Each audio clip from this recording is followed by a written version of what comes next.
Bonjour à toutes et à tous, ici Light Moderne, et voici ma question. Si tu n'as pas encore vu Ranking of Kings, qu'est-ce que tu fous de ta vie ?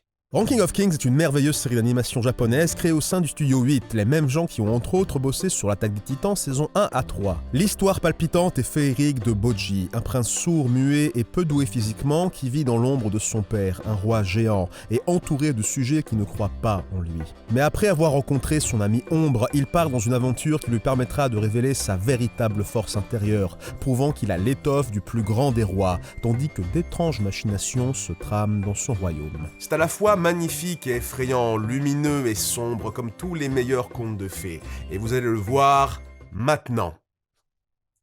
J'attends. Ok, je considère que c'est fait. Et comme cet animé est inspiré par les contes et légendes, on a des personnages qui ont des noms rigolos et évocateurs servant à décrire leur fonction de façon symbolique. Genre Cendrillon parce qu'elle nettoie les cendres, le Chaperon Rouge parce qu'elle a un capuchon rouge, ou Grincheux de Blanche-Neige parce qu'il joue à League of Legends. Une petite vidéo légère et amusante pour tous les fans de ce merveilleux animé, histoire de commencer l'année en douceur. On va tous comprendre les noms dans Ranking of Kings après le jingle.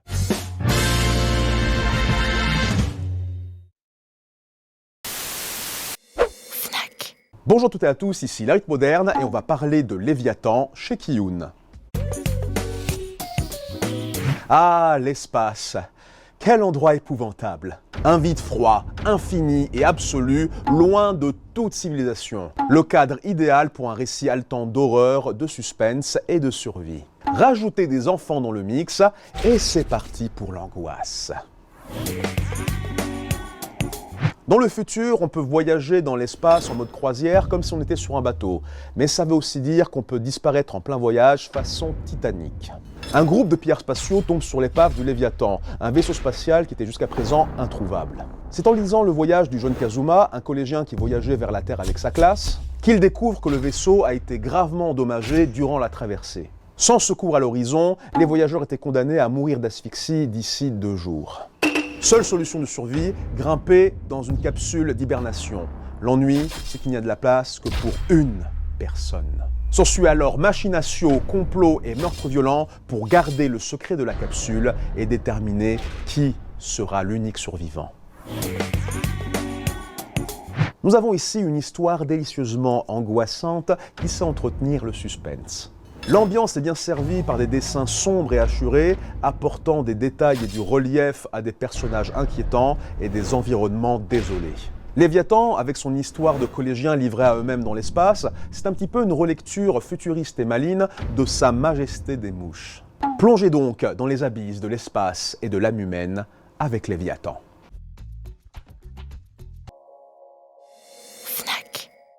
Lien pour acheter ce manga sur le site de la Fnac dans la description. On commence par le roi boss, le père de notre héros. Un titanesque guerrier bien barbu et velu de la race des géants qui règne sur un royaume prospère avec sa force herculéenne et sa carrure imposante. Aucune difficulté pour comprendre son nom, Boss, c'est un jeu de mots avec boss, sans E, le mot anglais pour désigner un chef ou un patron. Le roi, c'est le patron d'un peu tout le monde, donc voilà. Simple à comprendre, 100% de chance que c'est ça. Et attention spoiler. Vu les machinations qui se trament derrière lui et tous les sales bails un peu démoniaques qu'il se traîne, notre roi boss est définitivement un big bad boss, peut-être même un boss de fin, qui sait. Ce qui nous emmène à Bojji, notre adorable protagoniste. Aussi gentil et courageux et doué d'une grande agilité malgré sa petite taille et son manque de force pure. Assez loin de la carrure de son père, mais Petit Prince deviendra un jour grand roi. Pas étonnant que son nom ressemble à la contraction de Boss, le nom de son père, et de Oji, signifiant prince en japonais.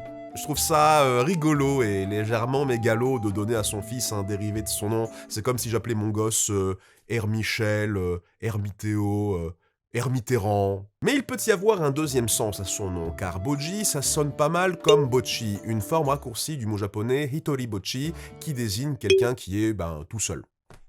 Sympa. Et oui, sa surdité, son mutisme et sa candeur enfantine l'ont pas mal isolé du reste du monde, suscitant l'incompréhension, voire le mépris de ses sujets. Heureusement qu'il a croisé le chemin d'ombre chez qui il a trouvé un vrai ami. 90% sûr que son nom, ça vient de ces sens-là.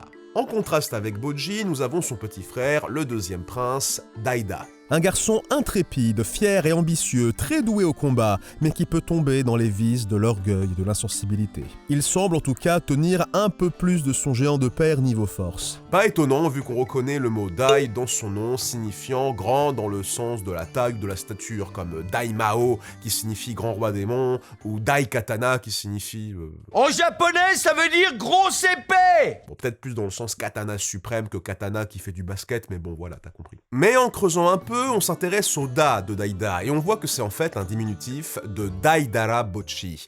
Encore un nom en Bochi, tiens, ça c'est curieux, dis donc. Ma foi. Daidara Bochi désigne tout simplement un gigantesque yokai, ces fameux monstres folkloriques japonais. C'est un géant tellement gargantuesque qu'on dit qu'on le confondait avec une chaîne de montagne quand il dort et que ses traces de pas forment des lacs. Vraiment le genre de prénom d'un papa qui prend ses enfants un peu pour des extensions de lui-même, non? Enfin, je veux dire, bonjour, je m'appelle Boss, mon premier fils c'est mon prénom mais j'ai changé quelques lettres, mon deuxième fils, moi je suis un géant donc il s'appellera Géant. C'est un sale con!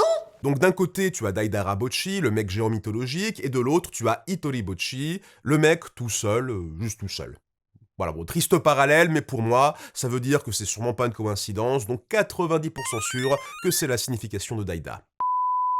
Et pour les autres personnages, on va être un peu plus rapide. La reine Iling, belle-mère de Boji et mère de Daida. Au premier abord, elle donne l'impression d'être la méchante marâtre classique des contes de fées, mais on est loin de la vérité. Le vrai cœur tendre d'une mère bat dans la poitrine de cette femme littéralement aux petits soins pour Boji, vu qu'elle maîtrise la magie de santé. Du coup, on comprend que healing vient du mot anglais healing, signifiant soigner ou soin. 100% sûr que c'est ça, facile. Apis, le puissant lancier du royaume, a le nom de son arme. En mélangeant l'ordre des lettres, Apis devient spear, prononciation en japonais du mot anglais spear, signifiant lance. Là-dessus, sûr à 100%. Pour Dorchi, même logique. En japonais, son nom se prononce Dorushi, ce qui donne Shirudo, prononciation japonais du mot anglais shield, voulant dire bouclier, l'arme que maîtrise ce massif et loyal guerrier. Là-dessus, sûr à 100% aussi. Domas, c'est plus compliqué. Son truc à lui, c'est l'épée. Alors moi, je pensais à Damas, le célèbre acier avec lequel on fait des superbes lames. Mais d'après @Konotsov sur Twitter, c'est un diminutif du terme anglais Swordmaster, ou maître épéiste, qui en japonais se prononcerait Sodomasta. Enlevons le début et la fin, et il reste Domas au milieu. 50% de certitude sur celui-là, mais si c'est vraiment ça, c'est vraiment bien trouvé. Maintenant, bon, j'ai envie de faire un peu un jeu de mots désobligeant et graveleux sur son nom, mais gardons notre beau goût, même si j'aime pas Domas, hein, c'est un pauvre type, et qu'il aille se faire foutre en fait. Pour Bébine, le maître d'armes sombre et taciturne, qui est bien moins méchant qu'il paraît, on a un jeu de mots avec son animal fétiche. En effet, son nom semble être une stylisation du mot hebi, signifiant serpent en japonais. Approprié pour un charmeur de serpent. Par contre, n'oubliez pas le H au début, sinon ça donne ebi, qui en japonais veut dire crevette, ce qui est tout de suite moins classe. Voilà, merci Savir.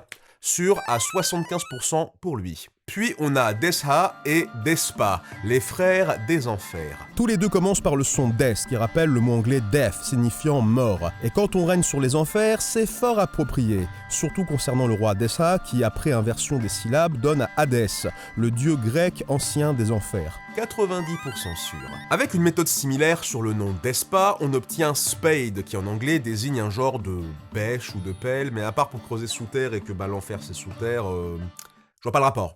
Mais il faut savoir aussi que Spade correspond dans les jeux de cartes au symbole du pic, symbolisant une arme médiévale proche des lances comme la hallebarde ou justement le pic. Et vu que Despa, c'est un petit peu un as dès qu'il s'agit d'apprendre aux gens à se battre avec des armes, ça lui irait plutôt bien d'avoir un nom qui rappelle l'as de pique.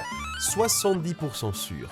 Vient ensuite Miranjo, l'étrange femme dans le miroir magique tirant les ficelles dans l'ombre comme une marionnettiste. Son nom ressemble beaucoup à Mirage, ce qui serait approprié pour une manipulatrice à l'image inconstante qui trompe les gens. Mais une autre piste est possible. Juste, je suis une méga quiche en japonais, hein, je suis un gros néophyte, hein, d'accord? Je suis pas un expert du tout, désolé d'avance si je me gourre, ceux qui s'y connaissent vraiment, Qu'il me corrige si j'ai tort, merci d'avance. Il me semble que Milan peut s'écrire avec ses kanji, plus souvent on semble prononcer Miyu d'ailleurs. Le premier kanji peut signifier vérité ou réalité, tandis que le second peut signifier rêve ou illusion.